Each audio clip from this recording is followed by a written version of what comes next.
Bismillahirrahmanirrahim.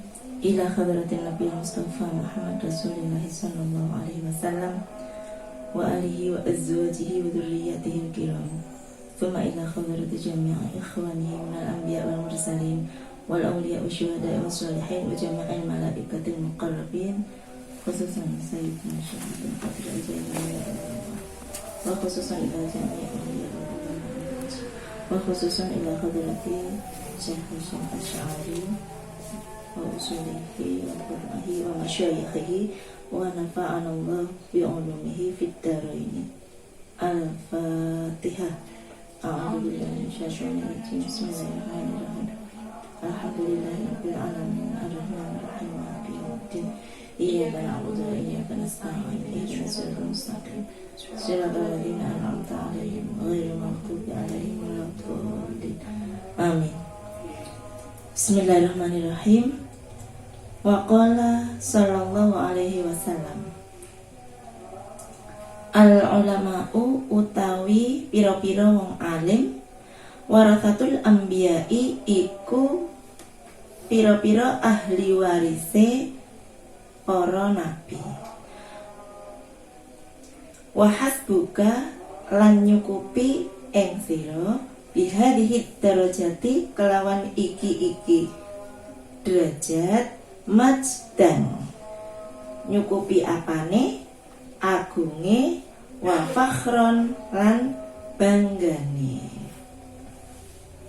wa bihadhihi rutbati lan kelawan iki pangkat nyukupi apane syarafan mulyane, wa dzikron lan sebutan agunge.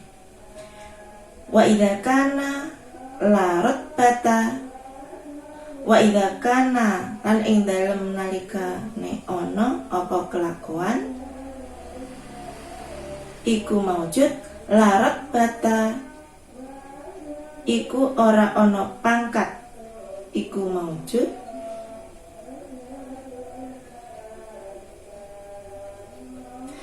wa idza kana lan ing dalem nalikane ana apa kelakuan, la rutbata iku ora ana pangkat iku maujud, fauqun nubuwati ing dalem sakdure sifat kenabian, fala syarafa mangko ora ana kamulyan iku maujud, fauqa syarafil warathati ing dalem dhuwure mulyane wong kang marisi litil karutbati maring mengkono-mengkono pangkat. Jadi ini hadis dari Rasulullah SAW. Beliau mengatakan bahwa para ulama merupakan ahli waris para nabi. Dengan pernyataan itu, maka cukuplah hal itu menunjukkan agungnya tingkatan dan betapa bangganya pangkat tersebut. Juga derajat tersebut membuat kita merasa tidak mempertanyakan lagi kemuliaan kedudukan sebagai ahli waris para nabi itu. Kemuliaan maupun agungnya sebutannya seperti itu. Dan karena tidak ada pangkat yang melebihi pangkat para nabi, jadi dalam wacana religius itu kan pangkat tertinggi kan dimiliki oleh para nabi. Bahkan ada kalanya para nabi itu kadang-kadang mencapai derajat yang lebih tinggi dari malaikat, seringkali seperti itu. Terbukti Rasulullah itu ketika Isra Mi'raj dapat sampai ke Sidratul Muntaha, tetapi malaikat Jibril kan nggak berani masuk ya, akan terbakar, nggak sanggup. Maka Rasul sendiri yang terus naik ke Sidratul Muntaha, bertemu dalam tanda kutip ya, itu menghadap ke hadirat Allah, tetapi malaikat Jibril tidak sampai ke level tersebut. Nah, derajat kenabian itu kan sangat tinggi, maka derajat pewaris Nabi juga menjadi sangat tinggi. Jadi ahli waris nggak ada yang tingginya melebihi ahli waris para nabi. Siapa itu yang menjadi ahli waris para nabi? Orang-orang alim, pemilik ilmu. Wa ghayatul ilmi lan utawi tujuane ilmu al-amalu iku ngamalake bihi kelawan ilmu. Jadi tujuan ilmu adalah untuk mengamalkannya. Li'annahu krana setuhune amal samratuhu iku buahe ilmu. Wa faidatul umri lan faedahe umur. Wa zatul akhirati lan sangune akhirat. Kenapa kok tujuan ilmu itu adalah mengamalkan? Nah, karena ilmu itu atau amal merupakan buah dari ilmu dan merupakan kegunaan atau manfaat dari umur. Umur kok nggak ada amal solehnya, itu tidak ada gunanya, nggak ada gunanya. Ngapain umur panjang-panjang tapi perbuatannya negatif terus atau nol terus? Nol itu ya nggak jelas itu berpahala, nggak jelas itu berdosa. Ya. Faedah umurnya itu dipertanyakan. Wazatul akhirati, amal atau mengamalkan ilmu juga merupakan bekal untuk kehidupan akhirat. Faman mongko utawi sing sapa wong lamun dhafara iku merkoleh sapa man bihi kelawan amal saida mongko seneng sapa man, bejo sapa man. Waman lan utawi sing sapa wong lamun fatahu iku ngepoti hu ing man hu ing ilmu khasira mongko rugi sapa man. Jadi barang siapa yang memanen atau mendapatkan atau mampu melaksanakan amal sebanyak-banyaknya, maka dia akan beruntung atau bahagia. Jadi beruntung atau tidaknya kita tergantung kita mampu tidak mengamalkan ilmu sebanyak-banyaknya. Kemudian barang siapa yang nggak sanggup mengamalkannya, jadi tiwas dapat ilmunya banyak, tetapi mampunya mengamalkan hanya sedikit atau nggak mampu mengamalkannya sama sekali, khosiro, maka terhitung rugi. Walamma dzukira lan sumangsane den tutur indahu ing dalem sandinge Kanjeng Nabi Muhammad sallallahu alaihi wasallam rajulani sapa wong lanang loro. Ahaduhuma kang utawi salah suwijine rajulani abidun iku wong ahli ibadah, wal akharu lan sijine kang weneh alimun iku wong kang alim. Qala mongko ngendika sapa Kanjeng Nabi sallallahu alaihi wasallam, fadlul alimi alal abidi ka fadli ala adnakum. Kanjeng Nabi Muhammad ketika disebutkan bahwa ada dua orang, yang satu ahli ibadah, yang satu orang alim, maka praktis Kanjeng Nabi langsung berkomentar, langsung menunjukkan hikmah dengan kalimat fadlul alimi alal abidi ila akhirih.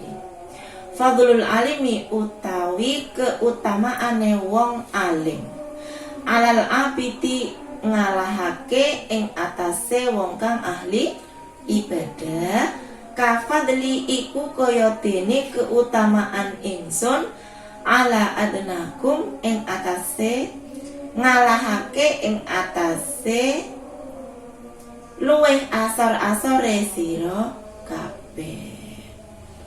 Jadi Rasul bilang apa? keutamaan orang alim dibanding ahli ibadah. Jadi ada orang yang pintar, berilmu, ilmunya kaya karena belajar terus, karena diberi pemahaman sama Allah, dibanding orang yang ibadah terus. Wah, ibadah terus kan konotasinya kalau kita mesti suci ya, mesti tinggi, takorubnya banyak. Tapi ternyata Rasul tidak serta-merta menerima itu seperti itu. Malah Rasul lebih menyukai orang alim. Rasul membandingkan, menisbatkan orang alim itu kafadli, seperti keutamaanku, ala adnakum, dibandingkan orang yang lebih rendah di antara kalian. Jadi orang alim diibaratkan Kanjeng Nabi, tapi orang yang ibadah terus diibaratkan orang yang paling rendah di antara kalian. Ya, seperti itu Rasul menghargai, menstimulasi umatnya agar terus-menerus mencintai dan mencari ilmu. Rasul memberi mahkota kehormatan untuk umatnya yang berilmu. Waqala Rasulullah sallallahu alaihi wasallam, man utawi sing sapa wong lamun salaka iku ngambah sapa man tariqon ing dalan yatlubu haleng golek sapa man fihi ing dalem tariq ilman ing ilmu salaka mongko ngambahake sapa Allahu Gusti Allah bihi kelawan man tariqon ing dalan min turukil jannati bayane saking pira-pira dalane swarga. Ini minnya min apa namanya? Min bayaniyah. Min artinya tidak semuanya dari ya, ada banyak ya. Coba kamu sebutkan dalilnya. Kalau min itu maknanya nggak cuma dari, tapi ada banyak. Sudah sampai huruf jar tuh hafalannya? Nah, coba. Bait.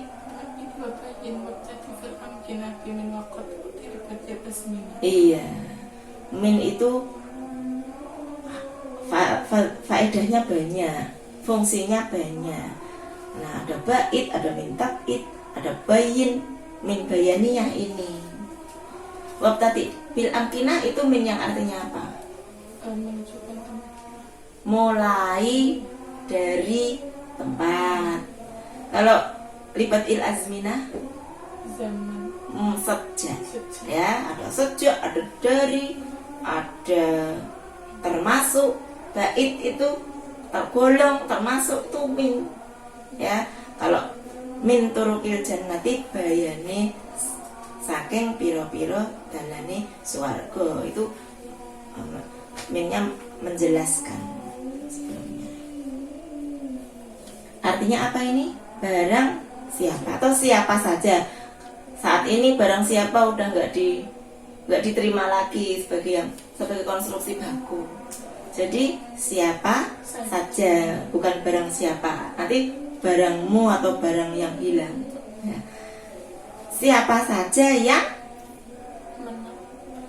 menapaki jalan untuk menuntut ilmu, maka Allah akan menapakkan ia pada jalan-jalan surga, jalan-jalan menuju surga. Nah, jadi kamu rumahmu jauh, ngaji itu berapa langkah, itu nanti juga kamu akan dibalas dengan tapakan-tapakan sebanyak kamu telah menapak untuk menuntut ilmu. Maqala sallallahu alaihi wasallam, thalabul ilmi utawi luru ilmu, faridatun iku kami banget wajib. Kenapa kok dikasih banget? sifat mubarak Karena menunjukkan sigot mubarak mubalaghah. Sigotnya apa? Fa'ilah, fa'ilun, fa'ilatun, ya.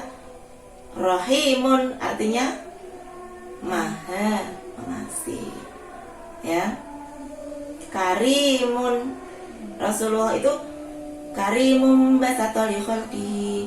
Rasulullah itu karimun, sangat dermawan, ya. Jadi nggak hanya sekedar senang memberi aja, tetapi sangat dermawan. Faridatun itu sangat diwajibkan. Ala kulli muslimin ing atase saben-saben wong muslim wa muslimatin, lan wong muslim wedok baik laki-laki maupun perempuan. Jadi menuntut ilmu itu sangat diwajibkan untuk muslim baik laki-laki maupun perempuan. Wa talibul ilmi lan utawi wong kang luru ilmu yastaghfiru iku bakal nyuwunake ngapura lahu maring talib. Sapa sing nyuwunake ngapura? Kullu syai'in saben-saben suwiji wiji. Jadi setiap pencari ilmu, kamu masuk deh. Setiap pencari ilmu itu selalu akan dimintakan ampunan oleh segala sesuatu yang ada. Jadi batu-batuan, air laut, tanah, rumput-rumput itu semua memintakan ampun. Apa rak senang? Nah, kita kan memang biasa, kebanyakan salah itu biasa. Tapi kalau kamu ahli ibadah tok, gak ada yang mintakan ampun. Tapi kalau kamu ngaji, selalu dimintakan ampun. Enak, salah nggak apa-apa, kan kita ngaji. Nah, makanya banyak yang memintakan ampun. Semua memintakan ampun hatal huti, sehingga iwak loh ikan laut hut fil bahri ing dalem laut, sampai ikan yang ada di lautan juga semua memintakan ampun. Hanya saja kamu nggak dengar ucapannya ikan. Itu nggak bohong, itu nggak teori ya. Itu yang tahu adalah orang-orang yang muka syafah. Contohnya Sayyidina Ali, itu ngerti suara-suara hewan dikasih tahu Allah.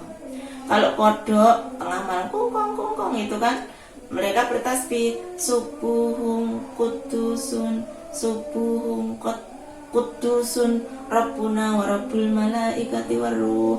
Jadi mereka kungkong itu tuh sebenarnya bunyinya subuhum kudusun gitu. Nanti hewan apa lagi? Lain lagi. Gunung-gunung juga ada tasbihnya. Yang tahu adalah ahli yang diberi mukasyafah oleh Allah. Ya, jadi Nabi Daud itu kan kesayangannya Allah. Beliau mempunyai banyak fadilah, diberikan mukasyafah juga yang banyak, bisa melunakkan besi, lalu diemplek-emplek dibuat baju perang. Suaranya juga sangat merdu. Nabi Daud itu suaranya merdu. Makanya kalau kamu pengen suaranya merdu, para penyanyi itu doanya, beri aku suara seperti suaranya Nabi Daud gitu.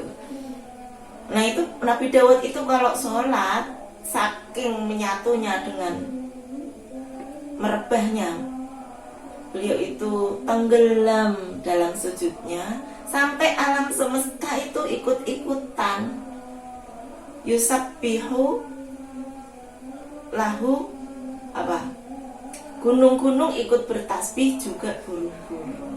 Jadi beliau ruku, alam semesta ikut-ikutan, gunung-gunung juga ikut-ikutan, seperti itu.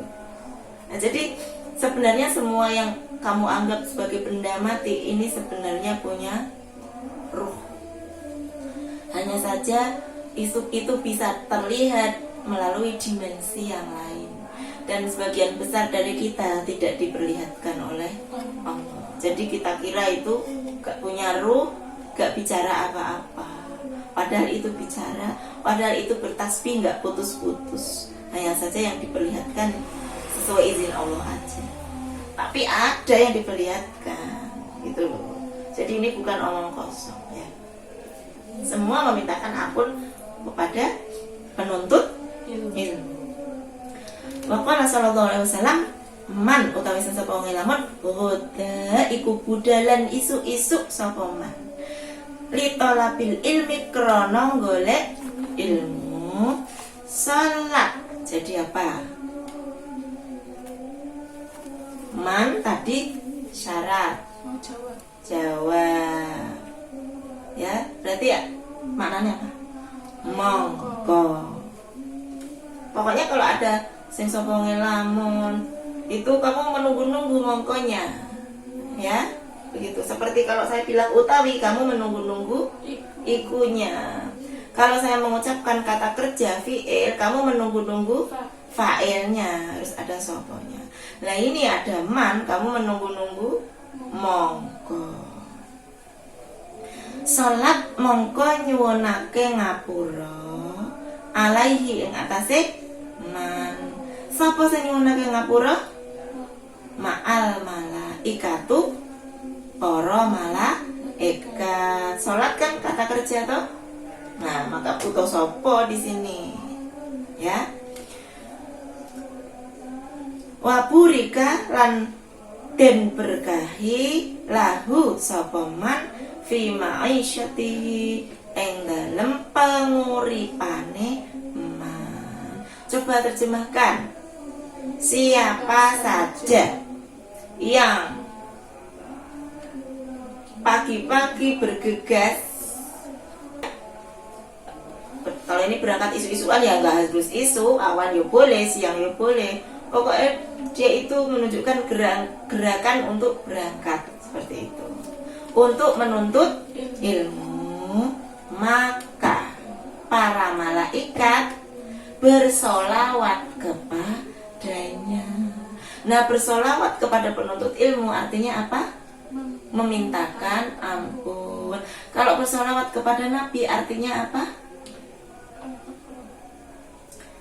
Memberikan rahmat, takzim, rahmat, penghormatan yang tinggi, itu namanya bersolawat. Makanya kamu shallu ala nabi, Allahumma shalli wa sallim alaihi. Itu kamu bukannya memintakan ampun, tetapi memintakan rahmat. Kan Rasul sudah diampuni, maksum, terjaga dari dosa dan kesalahan, tidak kayak kita ya. Nah, maka kalau Rasul sholawat kepada Rasul artinya mendoakan atau memohonkan rahmat, taklim, berarti menambah-nambahkan doa atas untuk kemuliaan Rasul. Kasih sayang Allah curahkan lagi ya Allah, curahkan lagi ya Allah. Ketinggian kedudukannya, kehormatannya, kehebatan namanya, tambahkan lagi ya Allah, tambahkan lagi ya Allah. Maksudnya begitu kalau bersolawat kepada Nabi. Tapi ini orang yang menuntut ilmu, malaikat bersolawat kepadamu. Senang gak disolawati malaikat? Biasanya yang disolawati kan kanjeng Nabi. Nah ini kalian para penuntut ilmu. Makanya para guru itu sebenarnya iri dengan anak didiknya, karena mereka itu selalu dapat kiriman sholawat dari malaikat, dinaungi sayap-sayapnya malaikat, lalu diberkahkan dalam penghasilannya, profesinya tuh diberkahkan. Mau dodol cilok, mau kerja paruh waktu, diberkahkan. Makanya benar-benar diterima Allah sebagai pencari ilmu sejati, mesti uangnya berkah. Nyentel mesti. Nyentel iso ningkat ilmunya, ningkat level pendidikannya, ningkat level penghidupannya, bahkan nanti kesejahteraannya. Itu indikator dia diterima sebagai seorang pencari ilmu. Nah, suke, ya kan? Diberi malaikat sholawat, diberkahkan rizkinya, diberkahkan pencaharian. Maisha itu mata pencaharianmu itu diberkahkan. Waqala sallallahu alaihi wasallam, man utawi sing sapa wong lamun Roda iku isu-isuan sapa man, budalan isu-isu sapa man ilal masjid mari masjid, layuritu hale ora ngarepake sapa man illa ayat ta'allama angin yen toh belajar sapa man khairan ing kebagusan au yu'allimahu utawa yen toh mulangake sapa man hu ing khair, mongkonya di mana? Kana mongko ono, ya sudah ketemu mongko ya. Lahu iku tetep kedue man apa sing ono ka ajri hajin kaya dene ganjarane munggah kaji tamin kang sempurna. Silakan terjemahkan. Siapa saja yang bergegas berangkat dengan dini ya, secara bergegas berangkat menuju masjid. Ini gak ada masjid sebenarnya, majlisul ilmi, boleh kampus, boleh tempat ngaji, boleh halakoh dzikir untuk diskusi, boleh forum diskusi. Nah, dia tujuannya apa? Nggak punya tujuan lain kecuali kepengen apa dia? Pengen belajar ilmu. Selain pengen belajar ilmu, kepengen apa? Pengen mengajar. Jadi pencarinya maupun gurunya dapat pahala yang sama, yaitu apa? Pahala naik haji dengan sempurna.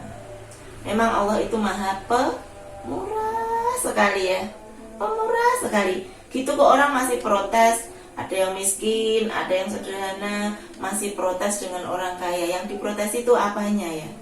Orang kaya bisa haji bayar 40 juta.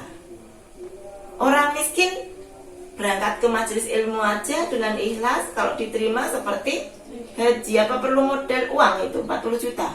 Gak perlu. Makanya gak ada yang perlu diprotesi kalau orang rajin ngaji. Allah itu sangat pemurah kok, ya kan? Bahkan orang kangen orang tuanya, kemudian main sowan ke rumah orang tuanya, lalu menatap mereka dengan kasih sayang, menatap wajahnya yang sudah tua itu dengan kasih sayang, ramah, lembut. Itu juga sama, pahala umroh, pahala haji. Allah itu sangat pemurah. Jadi kalau ada orang yang merasa mendapat ketidakadilan, kok dia rizkinya banyak ya, itu kan rizki berupa uang saja, berupa lain kan dia nggak tahu. Kok sudah mempertanyakan keadilan Allah, itu sok tahu ya. Jadi kita nggak usah hobi memprotes. Wah, hukum aksi sama dengan reaksi juga merupakan ayat kauniyah juga kok. Kalau kamu sergap nggak mungkin, sergap berusaha nggak mungkin, miskin terus itu juga nggak mungkin. Aksi sama dengan reaksi. Apa itu? Apa? Mayakmal mithqala dzarratin khairan yarah, wa mayakmal mithqala dzarratin syarran yarah juga. Produktivitas sekecil apapun akan ada hasilnya. Berpikir, memutuskan yang terbaik seperti apapun pasti ada dampaknya. Jadi nggak ada yang perlu dikhawatirkan. Sudah berusaha saja. Masalah level banyak sedikitnya ilmu, banyak sedikitnya rezeki, itu ada yang ngatur sendiri. Santai aja, kita jalan ringan, nggak membawa beban apa-apa ya. Waqala sallallahu alaihi wasallam, al alimu utawi wong alim, wal muta'allimu lan wong kang sinau. Nah ini memang keutamaan terus, wong alim malah wong golek ilmu. Gurunya ya muridnya. Ini dalam bab ini kan ceritakan keutamaan mereka berdua terus. Al-alim wal muta'alim itu seperti apa? Kahadhihi, kaya driji iki, min hadhihi saking driji iki. Wa jama'a bainal musabbih, wa jama'a lan ngumpulake sapa Kanjeng Nabi bainal musabbihati ing dalem antarane driji pinutuh tuh ini kan, walati lan driji taliha kang ngiring-ngiringi sapa alati apa alati syari kang ngiring-ngiringi apa alati ing musabbiha kang ngiring-ngiringi apa alati ing musabbiha. Jadi maksudnya begini tuh apa? Berdampingan. Syarikani iku nyeku roni fil ajri ing dalem ganjaran. Jadi kayak kita itu partneran pahala begitu loh. Kamu 50%, aku 50%, atau 155, 150 begitu. Ya. Sesuai peranannya. Kalau kerja keras, muridnya bisa jadi lebih banyak pahalanya. Atau sebaliknya, itu mereka partneran. Wala khairalan ora ana kebagusan iku maujud. Nah ini untuk meniadakan sama sekali ya. Lalati linafil jinsi. Visa irin nasi yang dalam sekarine pira-pira manungsa batu yang dalam sakwuse alim wal muta'allim. Jadi kita mau berprofil sebagai apapun, sebagai pedagang, sebagai insinyur, sebagai dokter, sebagai apapun, jangan pernah berhenti mengaji. Karena profil-profil yang lain itu sama sekali nggak berkah, sama sekali nggak ada kebaikannya, kecuali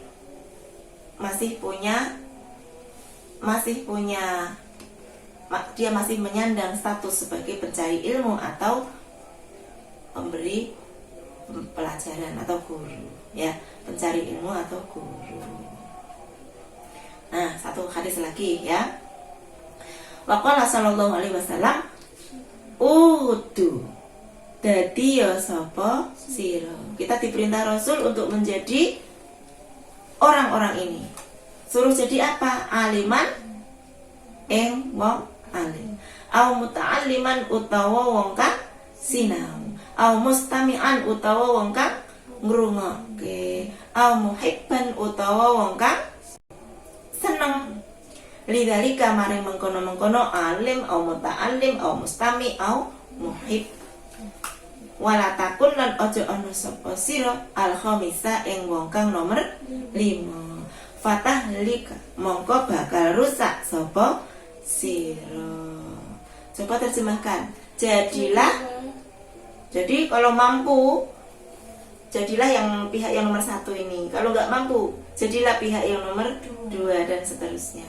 Kalau mampu, kita disuruh Rasul untuk jadi apa? Orang alim, maka harus sinaunya yang terus-terusan sampai nggak mampu. Kalau nggak mampu berarti mandek jadi muta'alim tok ya udah. Tapi kalau mampu naik terus ben dadi wong alim. Mbuh tekane kapan nggak tahu. Penting saiki kita sinau. Somben ngerti dijadikan alim sama Allah kapan kita nggak tahu. Suruh jadi wong alim, kalau nggak jadi wong alim suruh jadi wong sinau, pembelajar. Sinau ya pembelajar, ikut datang begini. Jadi kalau ngaji ya bawa kitab, ngapsai pakai pulpen. Ya itu namanya muta'alim. Kalau nggak mampu, jadilah nomor 3 apa? Pendengar mustami. Ya wes ngaji meneng tok ngrungokke. Oh iya diterangke mantuk. Itu mustami. Kalau nggak mustami, suruh jadi apa nomor 4? Jadi muhibbun. Jadi Syekh Hermania, pecinta Syekh Habib Syekh. Nah ini pecinta majelis, nggak ikut ngaji majelis ini tapi seneng ya nonton pengajiannya, nge-like. Nah itu masuk derajat nomor 4. Seneng sama gurunya, seneng sama muridnya, seneng sama kajiannya. Boleh, itu nomor 4. Itu derajat paling rendah. Paling rendah itu jadi pecinta majelis ilmu aja, seneng tok tapi rak melu ngapa-ngapain, nge-like tok li kabur. Nah, itu namanya muhibbun. Nah, kita nggak dilarang Rasul untuk menjadi pihak yang nomor 5. Pihak yang nomor 5 itu siapa? Dia bukan 4 tadi, ora seneng, ora peduli dan lain-lain. Kenapa kok nggak boleh jadi pihak nomor 5? Karena di nas dikutuk Rasul akan hancur, rusak. Nah, makanya wong ora seneng ngaji, rumah tangga ya sering cekcok, di tempat kerja ya kemerungsung, rebutan proyek, fitnah-fitnahan, sandet-sandetan, ya, pelet-peletan, jebule sing dipelet. Ya tahu. Tobat ya. Nah itu gara-gara ngajinya orang mlebu hati. Kemarin kan Yufaqihu Fiddin dapat ilmu tapi ilmunya orang Islam dan dani akhlak. Nah itu salah meneh. Bagaikan balon ya. Tambah menggelembung, ilmunya tambah banyak tetapi akhlaknya kosong. Nauzubillah min dzalik. Maqala sallallahu alaihi wasallam wallahu a'lam bissawab. Wassalamualaikum warahmatullahi wabarakatuh.